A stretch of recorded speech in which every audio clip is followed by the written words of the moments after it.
गदा लेकर क्यों चलते हैं बागेश्वर बाबा? बागेश्वर धाम प्रमुख पम. धीरेन्द्र शास्त्री हमेशा एक छोटी गदा लेकर चलते हैं. उनका कहना है कि इससे उन्हें हनुमान जी की शक्तियां मिलती रहती हैं. वह हनुमान जी की आराधना करने के लिए लोगों को प्रेरित भी करते हैं. पम. धीरेन्द्र शास्त्री कहते हैं कि वह किसी तरह का कोई चमत्कार नहीं करते हैं.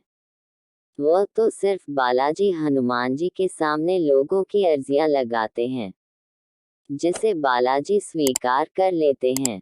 इससे आम लोगों को फायदा होता है. अंधविश्वास का विवाद सामने आने के बाद भी पम. धीरेन्द्र शास्त्री ने सफाई पेश की. उन्होंने कहा कि वह अपने दरबार में किसी को बुलाते नहीं हैं. लोग खुद की मर्जी से आते हैं. वह तो सिर्फ लोगों की अर्जियों को भगवान के सामने रखते हैं. बाकी सब कुछ भगवान की तरफ से ही होता है. विवाद क्या है? बागेश्वर धाम सरकार पम. धीरेन्द्र शास्त्री की कथा के दौरान लोगों की समस्याएं सुनने और उसका समाधान करने का दावा किया जाता है. कहा जाता है कि भूत प्रेत से लेकर बीमारी तक का इलाज बाबा की कथा में होता है. बाबा के समर्थक दावा करते हैं कि बागेश्वर धाम सरकार इंसान को देखते ही उसकी हर तरह की परेशानी जान लेते हैं और उसका समाधान करते हैं.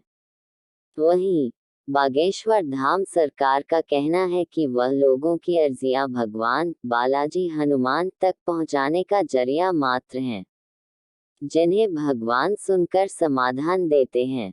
इन्हीं दावों को नगापुर की अंधश्रद्धा निर्मूलन समिति ने चुनौती दी. यहीं से विवाद की शुरुआत हुई.